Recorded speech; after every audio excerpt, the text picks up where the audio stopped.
Christmas is supposed to be a season of love, a season of sharing, a season of peace, a season when neighbors exchange food, gifts, smiles, and blessings. But what if I told you that some gifts are traps? What if I told you that behind some Christmas food lies jealousy, wickedness, and a heart darker than night? What if I told you that one innocent woman, a peaceful mother of two, became a victim on a Christmas morning, all because she collected food from the wrong neighbor? That day began with, "Happy Christmas, Auntie Oma. My mummy said I should give you this food." And that tray of food, meant to celebrate Christmas, slowly unfolded into a tray of darkness, a tray of tragedy, a tray meant to wipe out Oma's entire family. And what happened to them after they ate it? What she and her children vomited, what people saw when they ran into the house, will make you think twice before accepting any Christmas food ever again. Because sometimes the person smiling at you, the person giving you gifts, the person wishing you Merry Christmas, could be the same person planning something dark and evil against you or your family. This is a true lesson every family must hear. And after watching this story, you will never collect Christmas food anyhow again.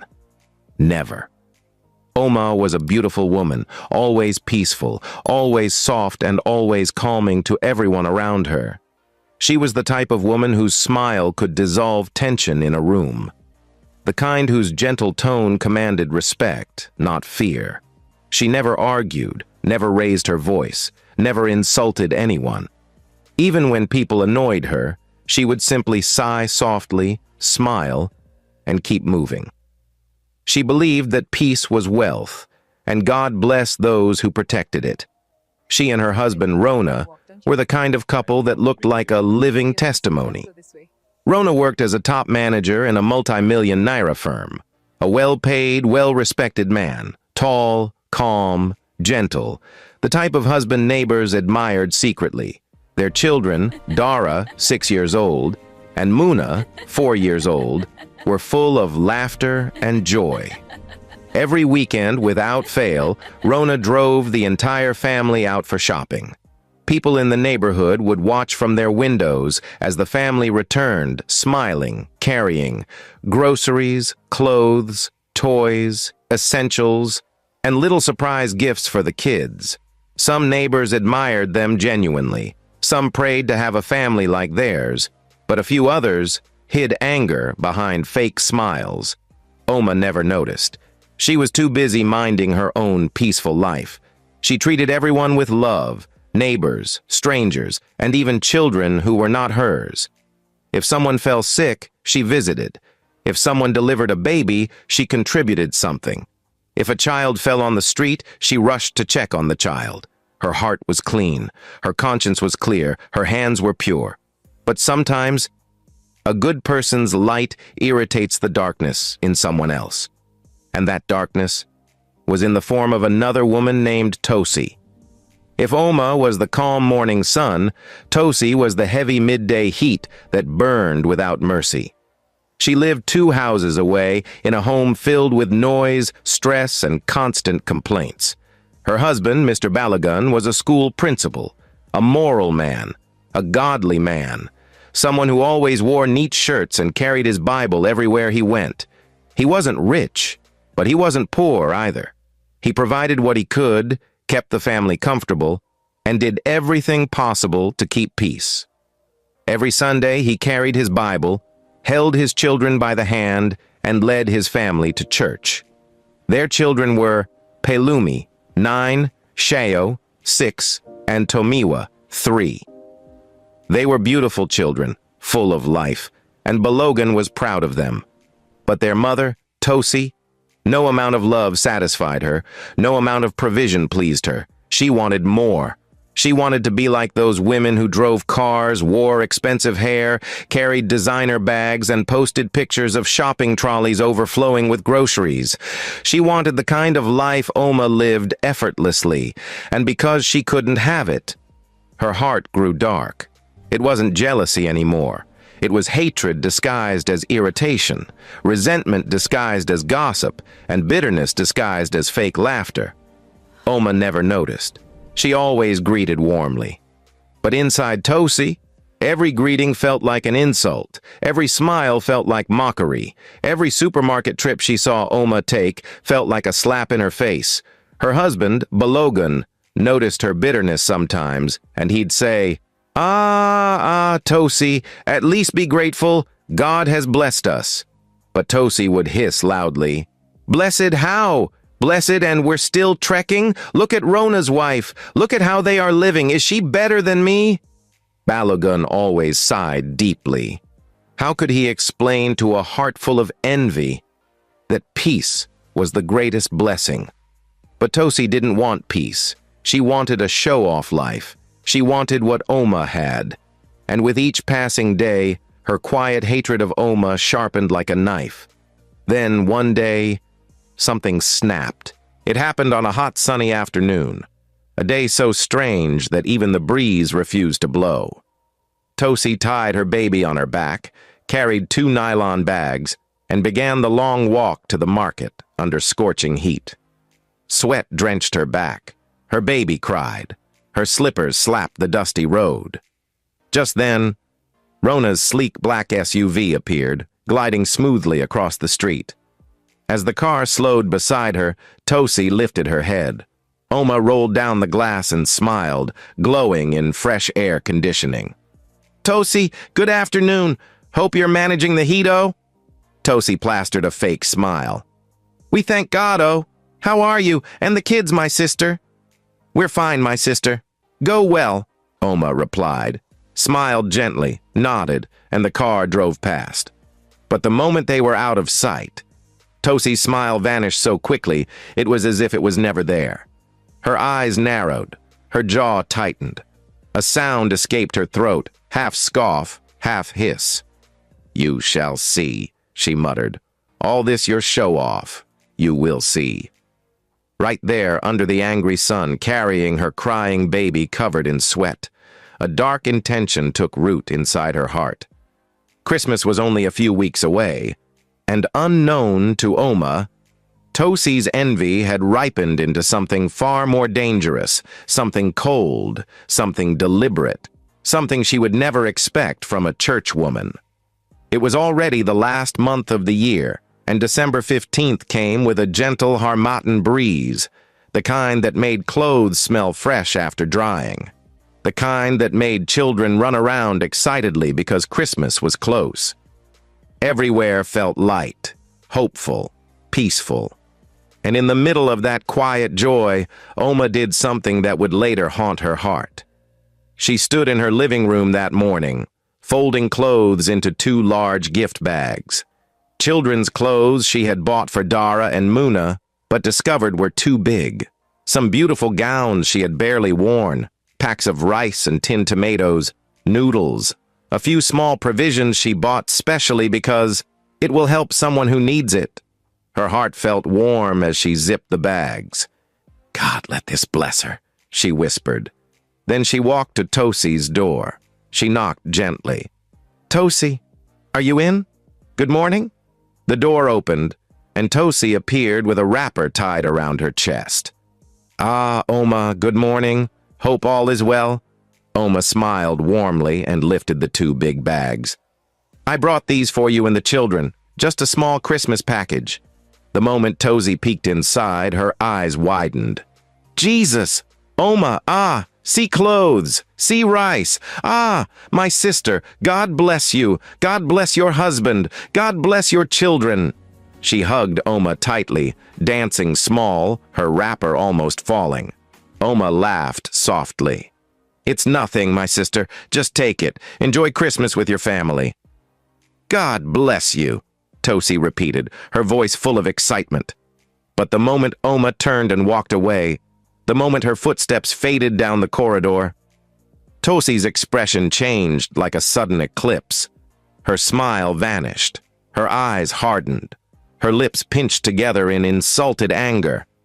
She looked at the bags again, but this time not with gratitude, with boiling resentment. So it has gotten to this level, Abi? she whispered, lowering her voice so no one would hear. You now bring food to my door? To show me you have money? You think I'm begging you? You want to embarrass me, Shay? You want to prove that you are better? You will see. She spat on the floor. I swear, Oma, you will regret this, your kindness. She dragged the bags into her sitting room and kicked the door shut. The bitterness that had been quietly growing inside her matured that day into wicked intention, and before anyone could count further, December 25th arrived with joy ringing through the neighborhood. Children ran around shouting, Happy Christmas! Bangers exploded in rapid pops. Music echoed from several houses. Gospel, high life, old Christmas tunes. Women cooked. Men cleaned their cars or hung decorations. Laughter floated through the air. In Oma's house, the aroma of fresh banga stew filled the kitchen. She stirred the pot lovingly, humming a Christmas song. Dara and Muna ran in and out excitedly. Mummy, is it ready? Mummy, I'm hungry. Mummy, we want to eat. Relax, my babies, Oma laughed. Food will soon be ready. At that moment, a knock sounded on the door. Knock, knock, knock. Who is that? Oma called out. She wiped her hands on a towel, walked to the door, and opened it. Standing there was Palumi, Tosi's 9-year-old daughter. She held a tray containing plates of rice and stew, steam escaping from the edges. Auntie Oma, my mummy said I should bring this Christmas food for you, the girl said shyly. Oma smiled warmly. Aw, thank you, my dear. Tell your mummy I appreciate it so much.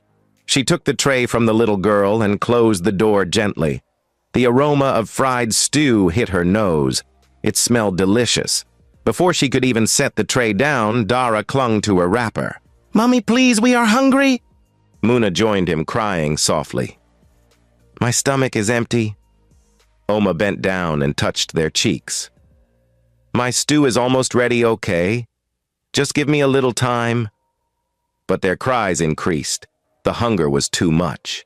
She looked at the pot on the fire, then at the tray of food. Well, it's Christmas, she said to herself, and Tosi is not a stranger. Let them eat small, at least until mine finishes. She uncovered the tray and dished the food.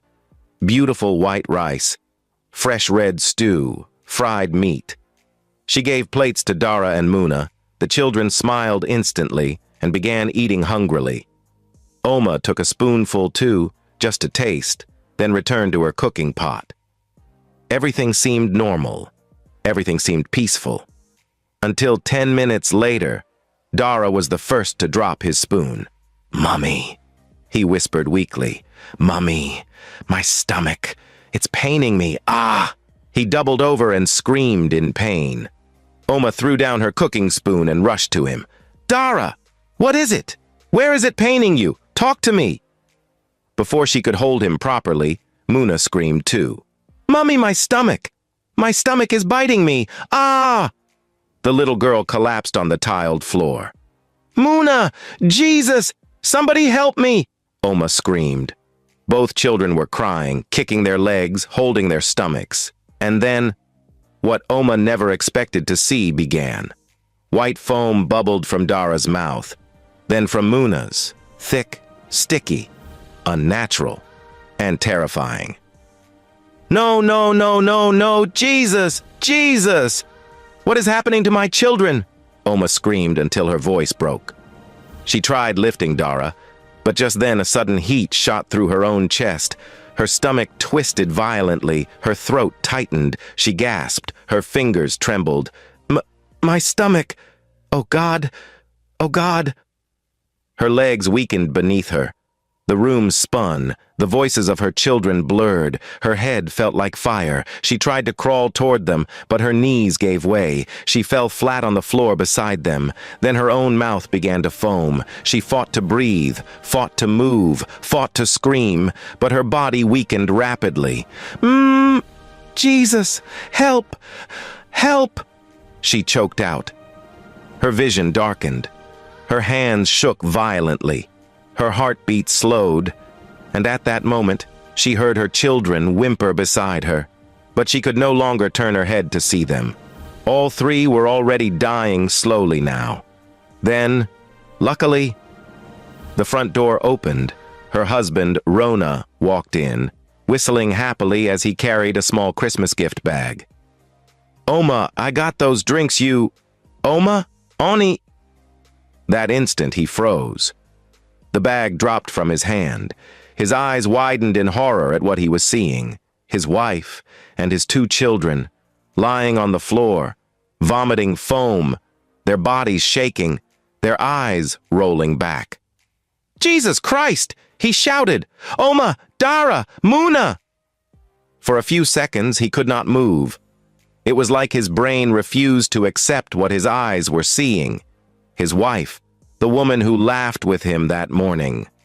His children, the ones who had just shouted, "Daddy, Happy Christmas," a few hours earlier. Now all three lay on the floor, their bodies jerking, their mouths foaming, their eyes rolling like they were fighting with death itself. "Jesus, Jesus, no, no, no," he whispered, breath shaking. Then suddenly, something snapped inside him.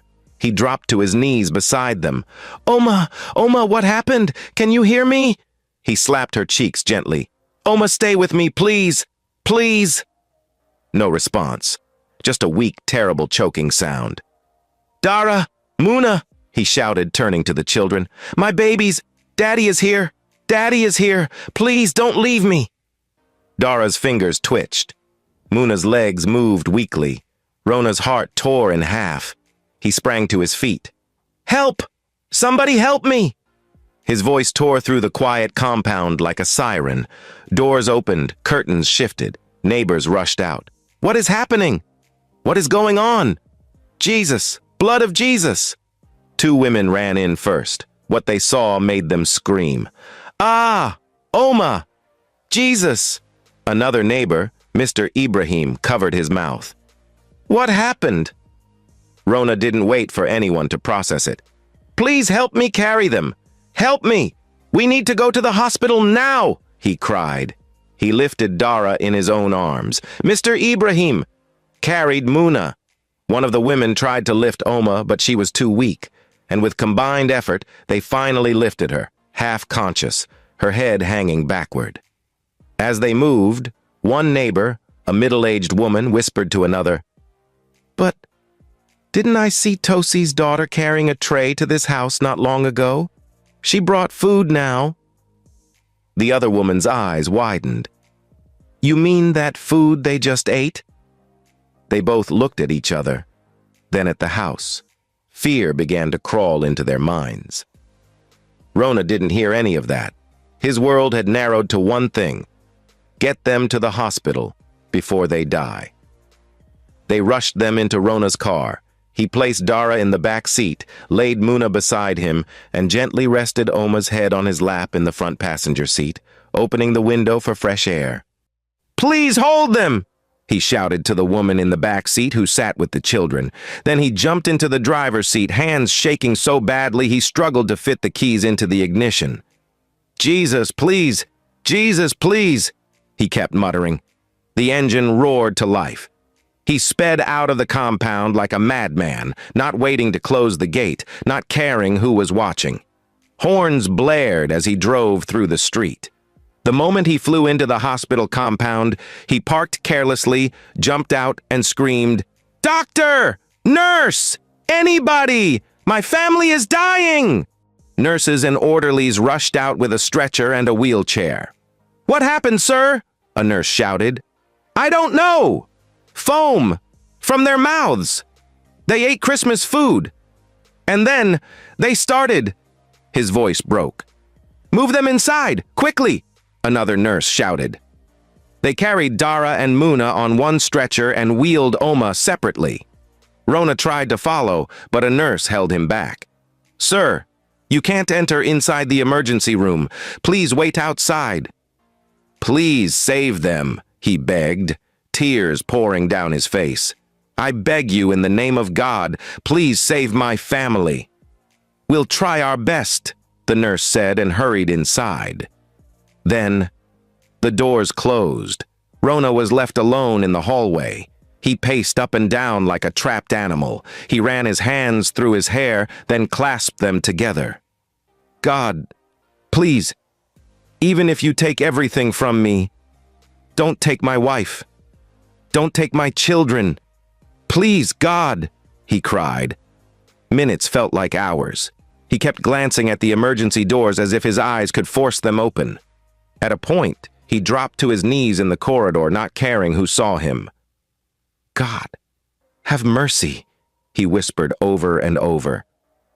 Inside, doctors worked fast. They inserted tubes, they pumped their stomachs, they flushed systems, they checked pulses. 3 lives hung on a thin line, fighting, struggling, and resisting death. After what felt like a lifetime, a doctor finally came out. Rona jumped to his feet. Doctor, please, how are they? My wife, my children, tell me something. The doctor's eyes were serious, but not hopeless. They are stable. For now, he said slowly. We managed to pump most of what they took. They will still be under observation for a while. You came on time. Rona burst into tears of relief. Thank you, sir. Thank you. Thank you. He almost fell at the doctor's feet. But, the doctor continued, his tone sharpened, we need to ask you some questions. Rona wiped his face, confused. Questions? Anything. Ask me anything. The doctor folded his arms. What exactly did they eat before this started? Rona swallowed the lump in his throat. Just food. Rice and stew that a neighbor sent. My wife was still cooking her own food, so the children were hungry and she gave them from the food that was sent. The doctor's eyes tightened. Did anyone else eat from that food? Rona nodded weakly. My wife. She took some spoons too. The doctor exchanged a look with the nurse beside him. We ran some tests from what we pumped out of their stomachs, he explained calmly. We found traces of a poisonous substance. This was not food poisoning from rotten ingredients. This was... He paused, letting it sink in. This was deliberate. Rona's mouth fell open. Poison? Yes, the doctor said. Poison mixed into the stew. Rona staggered backward as if someone pushed him. His ears rang. His heart thumped loudly. Poison, he repeated. Somebody tried to poison my family? The doctor didn't answer directly. He simply said, if you have enemies or anyone around you who envies you, please be very careful. You will need to report this case. This is not ordinary. Rona felt like the hospital corridor was spinning. He held the wall, breathing hard. Poison, in Christmas food. The image of little Palumi on his doorstep flashed in his mind. Auntie Oma, my mummy said I should bring this Christmas food for you. He closed his eyes, pain and anger rising in his chest. My God, he whispered. He stayed at the hospital until the children and Oma were finally transferred to a quiet ward. They lay weak, connected to drips, but at least they were breathing normally. The nurse placed a gentle hand on his shoulder. You can go home and rest a little, she advised. Come back in the evening. They will need you strong. He didn't want to leave, but eventually he dragged himself away and drove back home like a man carrying stones in his chest. When he entered the compound, a crowd had gathered already. Word had spread. Some women were standing in clusters, whispering. Some men sat on plastic chairs, discussing. The moment they saw him, the compound fell silent. He stepped out of the car. His eyes were red and swollen. How are they? Someone asked. Are they alive? Another voice whispered. Rona swallowed hard and nodded slowly. They are stable. The doctors are still watching them. Everyone sighed in relief. Thank God. God is faithful. Jesus, thank you. But Rona's expression changed as he continued speaking. The doctor said something. He added, his voice rough. They said it wasn't ordinary. They said there was poison inside the stew they ate. A wave of murmurs ran through the compound. Poison? In stew? Jesus! Someone at the back whispered, "But didn't they say Tosi's daughter was the one who brought the food to their house?" Another neighbor nodded quickly. "Yes, nah. I saw her, small palumi, carrying tray. I even joked and said, 'Christmas Dawn Land.'" Suddenly, all eyes turned in one direction, Tosi's house. She had been standing at her doorway, pretending to be concerned, wrapper tied tightly, eyes restless. The stares began to prick her skin. Her heart skipped. One elderly woman, Mama Risi, stepped forward first. She folded her arms and looked straight at Tosi. "Tosi," she said slowly, "what exactly did you put in the food you sent to Oma's house this morning?" The compound went silent. Every eye locked on Tosi's face. She tried to laugh lightly. "In? Nothing, oh. It was just normal Christmas rice and stew. You know now we all usually share food." Her voice trembled slightly. Another man, Mr. Ibrahim, stepped in. "Did you and your family eat from that same pot of stew?" Tosi's lips shook. We were going to eat later. I just wanted to share first." Her words were weak and unconvincing. Balogan, her husband, had just returned from church and stood in the doorway, his brows drawn in confusion. "What is going on here?" he asked. Rona turned to him, pain burned in his eyes. "Your daughter brought food to my house. My wife and my children ate it.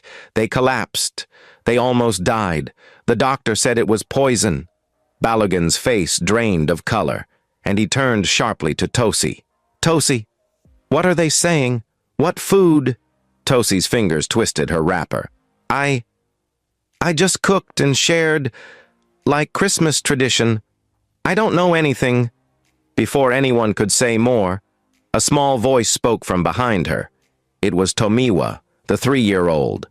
He tugged his mother's wrapper and said innocently, loud enough for everyone to hear, "Mummy, didn't you say we should not eat the red stew because it will make someone sleep and not wake up?" And at that very moment, there was total silence. The entire compound went dead quiet.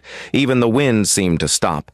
Every head turned slowly toward the little boy, then to Tosi. Rona felt his heart stop. Balogan staggered backward like he had been slapped. "Tosi," he whispered. "What did he just say?" Tosi's mouth opened and closed. "No, it's not like that. I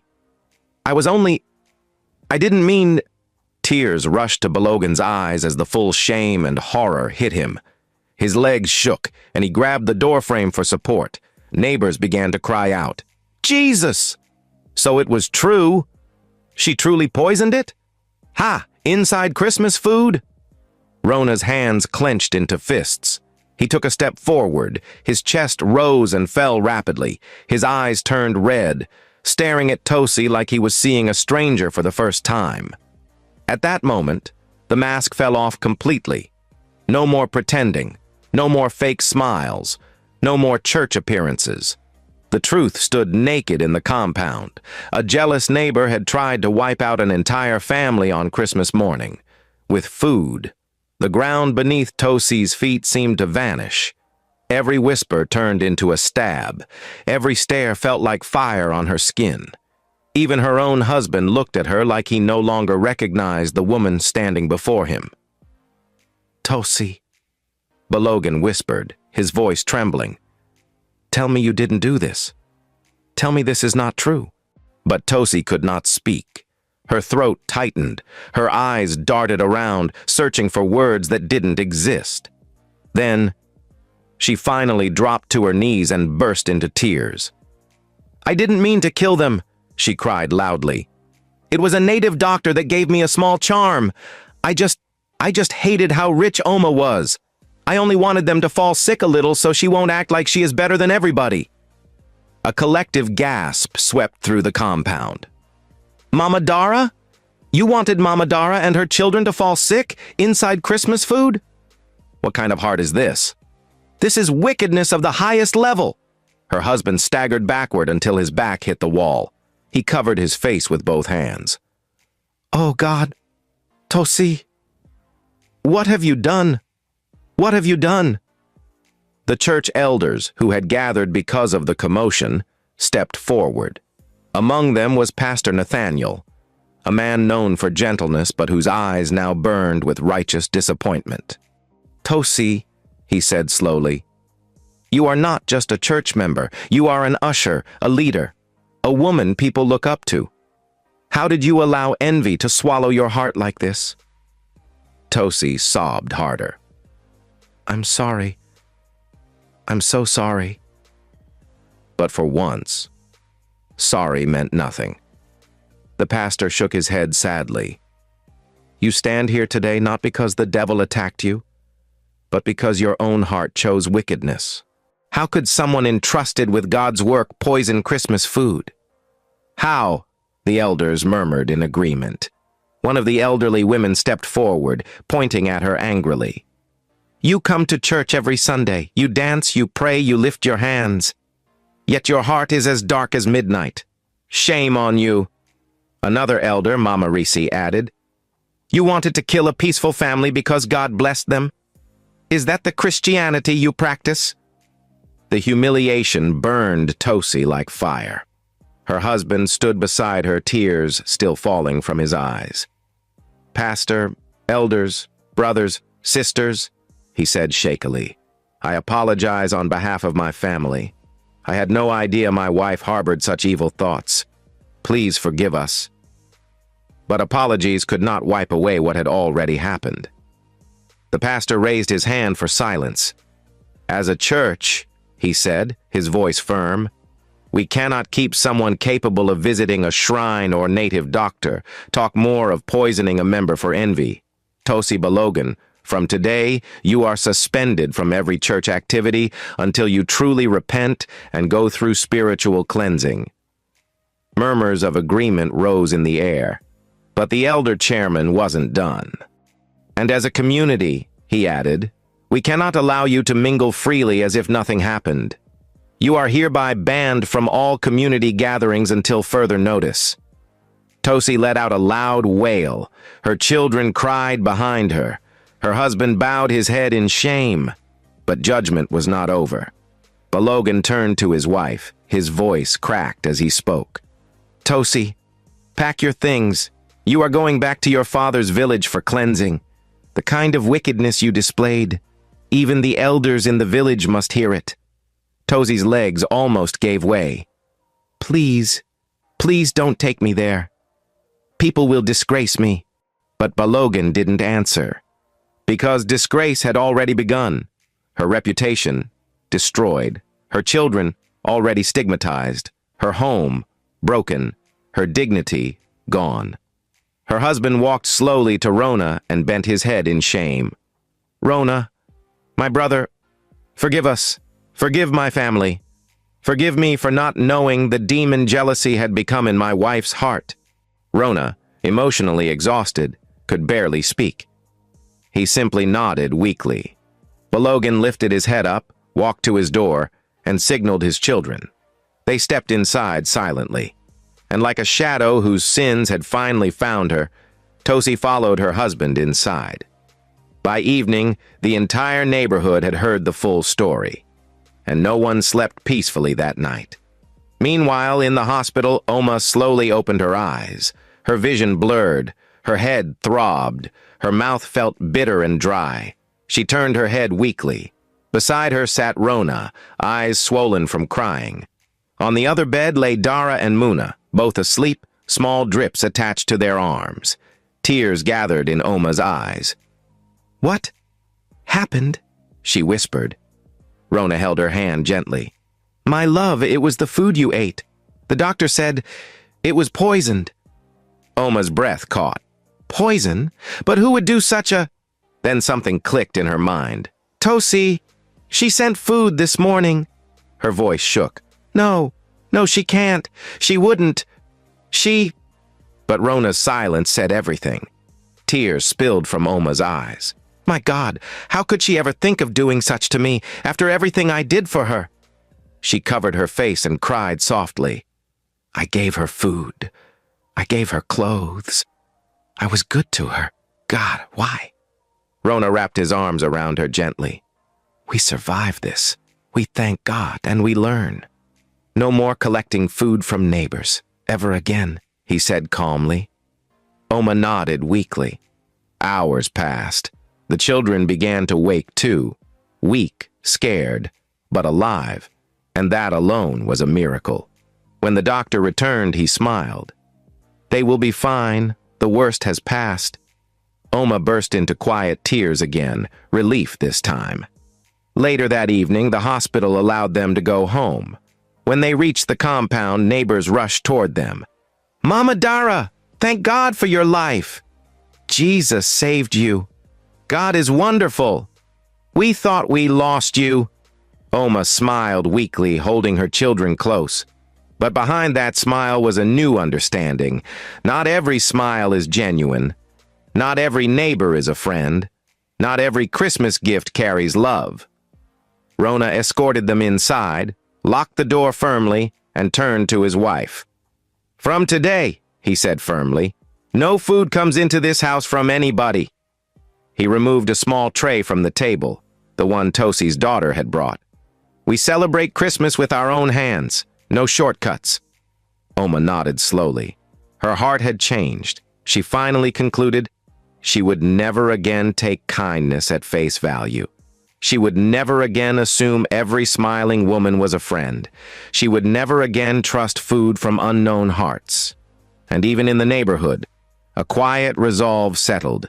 Christmas will still be celebrated, but with wisdom, discernment, and prayer. Moral of this story. Fam. Let this story open your eyes wide. Christmas is a season of love, but wickedness doesn't go on holiday. Be watchful. Not every smiling neighbor loves you. Not every gift is genuine.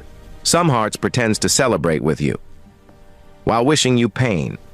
Remember, envy is deeper than poverty. It destroys both the giver and the receiver. So in everything you do, be prayerful, be watchful, and be careful on what enters your home. Never collect gifts or food from someone whose spirit does not align with yours, because some people cook with seasoning but serve you evil in form of jealousy, poison, and disaster. Did this story shock you?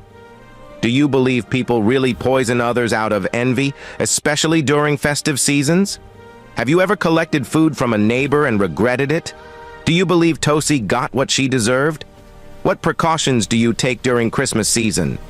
Drop your thoughts in the comments. And don't forget to like, share, and subscribe to African Tales by Imade for more shocking, emotional, real-life stories with deep lessons like this. Happy Season's celebration to you all, and see you in the next story.